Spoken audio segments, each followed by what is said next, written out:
Welcome to the replay. Hello, everyone. How is everyone today? First, let me start by saying Happy Mother's Day, everyone. I hope that if you are a mom, you had a wonderful day. You got great gifts from your children or a phone call, all sorts of things.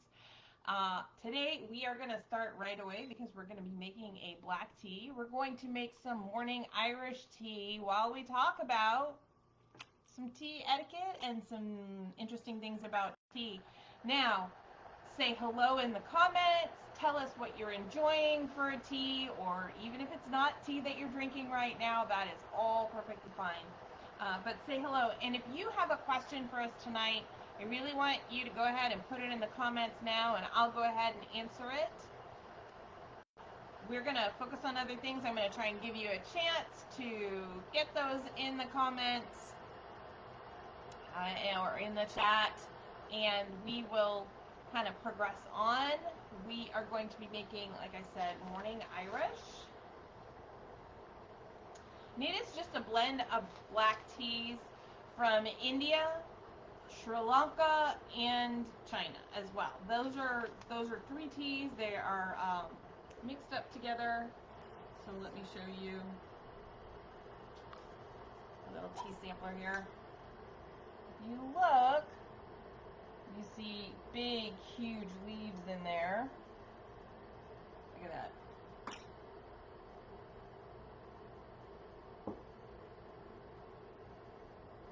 See if I can find a way to show you how huge this is. Really, really, really big. I mean, that's over an inch long. So nice big black leaves, and we are going to it just smells so deep in flavor, robust. This is our most highly caffeinated blend, as we have said many, many a time, and I'm going to make it in a little teapot today because we're going to be talking about some things that we need a teapot for. Grandbaby's like it. Yes, this is the one that my youngest grandchild absolutely adores. She just likes to smell it, and she can get up in the morning, although they do drink it as well. Hello, Dan. Now, hello everyone. Feel free to put what you're drinking in there. If you have a question, go ahead and put it on the chat or in the comments. We are boiling up the tea and getting ready to make some morning Irish black tea. That's what we're doing today. Can't see because there's steam. Morning Irish. So, I'm going to pour this in there very, very carefully. In order to be able to have everything so you can see it, I have to have this up much, much higher than it needs to be normally, and so everything is like really, really high. Now, set my timer.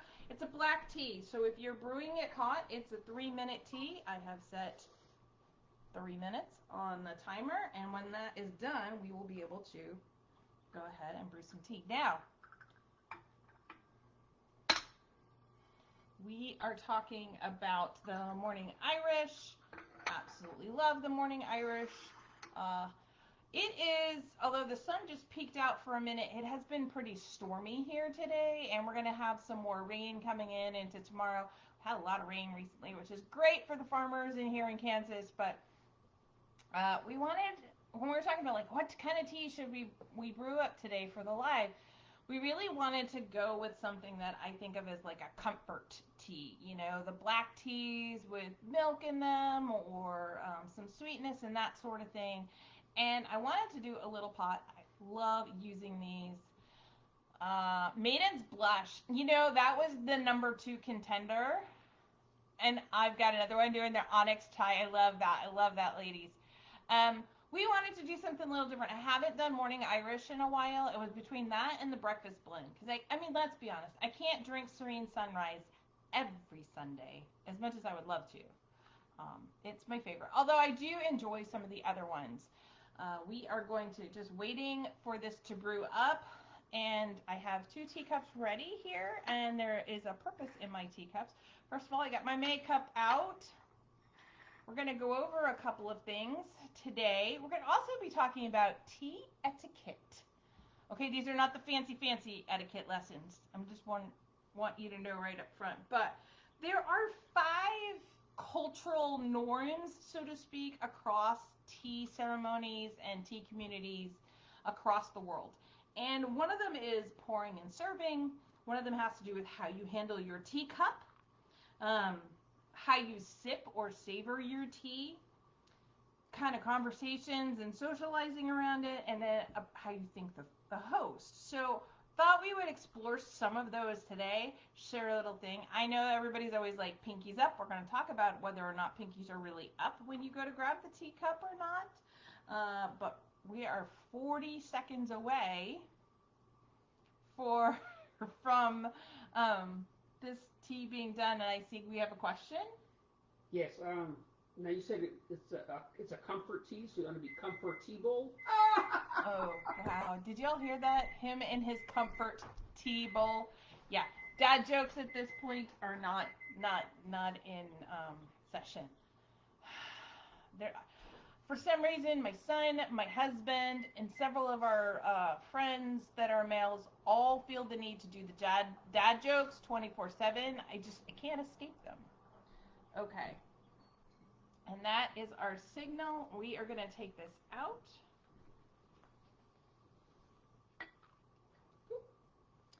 And put that aside. That's hot. It is hot. It is hot. Okay, now, first thing, you never pour your cup first if you're the host. You always pour the tea of the most important person first. So I'm going to pour my handy dandy's assistant tea first. Woo! I get tea today. Yeah, I am pouring him tea. This way, hopefully, he won't steal mine. And then I will present it to them. All right. Okay. Now I get to pour mine. So your tea is always poured last. That is one of the tea etiquettes that we were going to talk about today. Now, Etiquette. before we go any further, one of the things that you should understand is that when we are doing tea etiquette and learning about this sort of thing, there are a couple things that I want to note. You notice I haven't added any milk or anything. I haven't added any sweeteners or anything.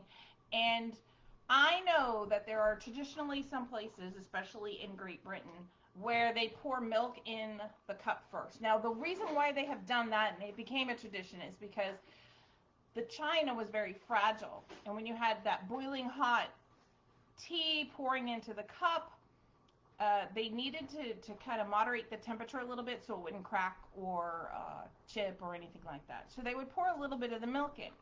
We do not wish, I love that. I have my official little tiny teaspoon. See, it's not a regular size one. Okay. But you don't want to put anything in it right away. And the reason for that, the proper etiquette, is to actually pick up your tea and take a tiny sip first. And that is because you do not know how strong or weak your host has made the tea. So after you take that tiny first sip, you now have an understanding, oh, this brew that is really strong, I might want a sweetener with it, or oh no, this is perfect. Now is the time that you would go ahead and add milk if you're making it a milk tea, which I like milk in my black teas unless I'm having afternoon delight. I don't like to mix here you are. I don't like to mix the hibiscus with milk. Now, you'll notice I'm doing just a quick stir. I'm not making a little bit.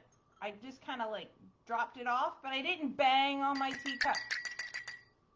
Handy dandy assistant. 2 demerits. You aren't supposed to do that. Oh my goodness. So that's what you do. You want to make sure you test the tea first, and then you would add your sugars, and then the very last thing you would add is your milk. So that, although it is traditionally done differently in a lot of the Great Britain, that is how you are supposed to properly add milk to your tea. Now, another thing about tea is how you hold your teacup. Okay, so pinkies, stay down. This whole thing is a made up thing. Don't fall for it. Don't be led astray. um, it should be your first two fingers, your thumb and your first finger, and you can use your middle finger to kind of steady it, and you just pick it up. You take your small sip, and then you put it back down. Now, I did look up, and if you have a teacup that does not have a handle, a lot of teacups don't have a handle if they're from like the Far East and different places like that. You are supposed to hold it by pinching the rim with your thumb and index finger. You avoid gripping the entire cup, but you would still just use the two fingers and kind of tuck your other fingers down if you did not have a handle on your teacup. But I'm going to try and be really good. Now you notice I am actually taking really tiny sips because that is proper etiquette for tea. As much as I want to take that sucker and slurp it down so I can enjoy the deliciousness, that's not how you do it. Now, when I drink out of one of these at work or while I'm traveling, I can take much bigger sips, and some days it's the larger sips getting the caffeine inside of me as quickly as possible. That really helps. So, but when you're sitting down and having a proper tea or enjoying that kind of ceremonial experience, little tiny sips, pinkies down, two fingers securing it in place with your middle finger. There you go. All right, and then that's how we would handle the teacup. Now, sipping and savoring, I talked. The other thing that you'll a lot of times notice that is quite proper is to, when you pick it up, to just kind of run it under your nose and appreciate the aroma. Now, you don't have people going like this. We're not a chef. We're not Emeril Lagasse being a chef or anything like that. We're just trying to run it under our nose. Take a small sniff. It should be a silent sniff, and enjoy the aroma of the tea, because believe it or not, your taste buds and your sense of smell are very, very connected. It is why some of the people who have really amazing palates are also very much the people that are going to pick up on a scent or an aroma before anybody else in the room. And so you kind of start to enjoy the tea with the aroma, and then you take your small sip. Okay. I did want to talk a little bit as well about kind of conversation and socializing. Okay, wait, I just saw a comment pop up. I can't always see them. Let's see. Diane did a joke. What did two cats do when they were done fighting? They hissed and made up. Oh my goodness. And there we are. I see there's more dad jokes. Unbelievable. Handy dandy assistant. I think she's ignoring us. Nope, I just didn't see them pop up. I apologize. I had it scrolled, so it was coming up at the top as opposed to the bottom. I promise I'm not ignoring everybody, but enough with the dad jokes, people. My handy dandy assistant has enough, please. All right. Conversation should be relaxed and comforting. It should not be a hotbed of drama. Spilling the tea, I know, is a lot of times what people say when they want to talk about gossip and drama and things like that. Really, that is not conducive to most tea ceremonies or tea moments and things like that. It is supposed to be a relaxed atmosphere where you're just kind of, you don't always have to talk about the weather, but just relaxing conversation, different things like that. The other thing is there shouldn't be any really loud speaking or one person dominating the conversation and everybody listening. And the host's job is to make sure everybody's participating and enjoying and just having that relaxed, atmosphere. The other thing is, while you're there, it's very quiet and relaxed. That means there's no slurping of the tea. I can't even slurp correctly because I was taught not to slurp. I'm not a slurper. Okay, my handy dandy assistant's going to be a slurper. We'll see if you can hear it. Did you hear it? You can put in the comments if you heard him slurping his tea. So in the Western world, we don't slurp our tea. That is not how things are done. However, it is really perfectly acceptable in... Thank you, Stephanie, for letting us know that they could hear your slurp. I didn't do a good slurp. Sorry, I'm not in a good practice of slurping. In the Far East, however, it is a acceptable thing to do. That's a good. Diane thinks it's a good slurping. Diane thinks that was some good slurping. Oh my, I can't. Sometimes there are just no words. What happens is they slurp for cultural reasons. It's very acceptable. It is also a way they can enjoy their tea before it starts to cool, because when you're slurping, you're actually also bringing in some air rapidly, and since you're taking such tiny bits of tea, it cools down the tea and they can drink it faster.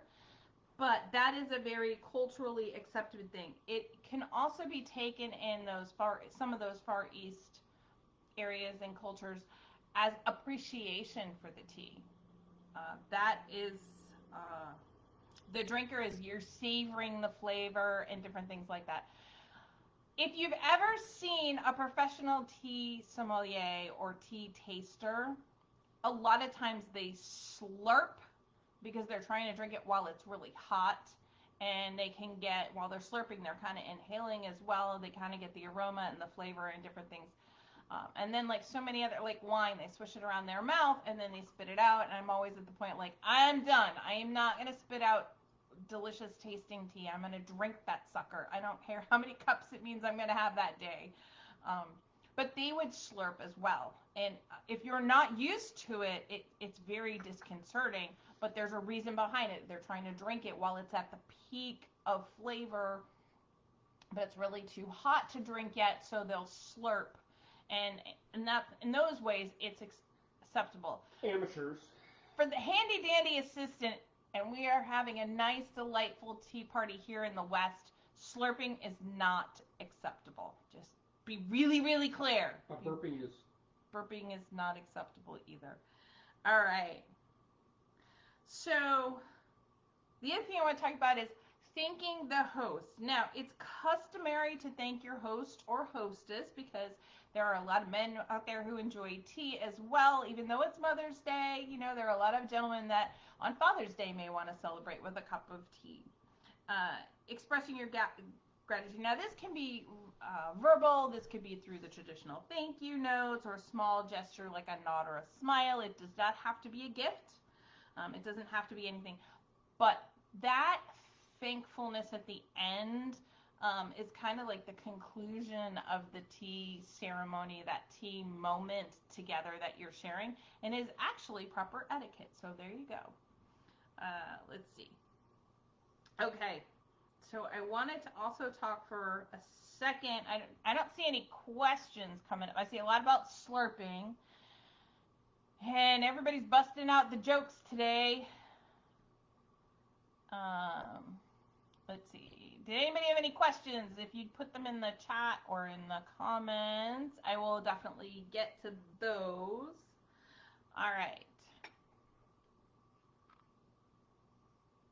All right, another thing is these tiny little teaspoons that are not the size of your regular spoons. They are tiny spoons that are made just for tea.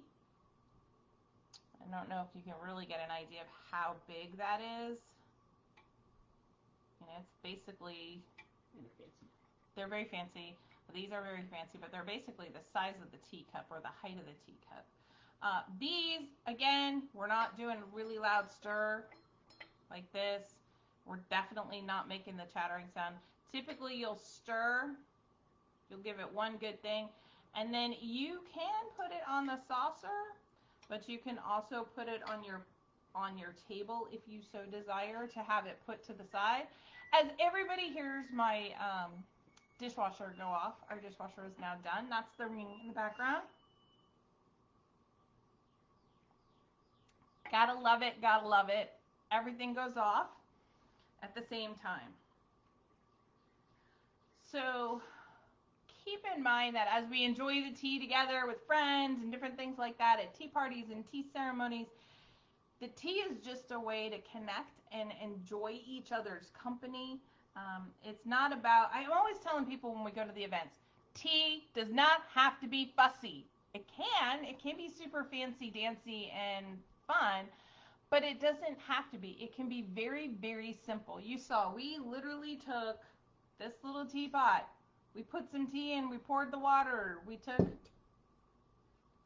the tea leaves out, we poured it, and we're enjoying. It doesn't have to be this big, huge, complicated ritual.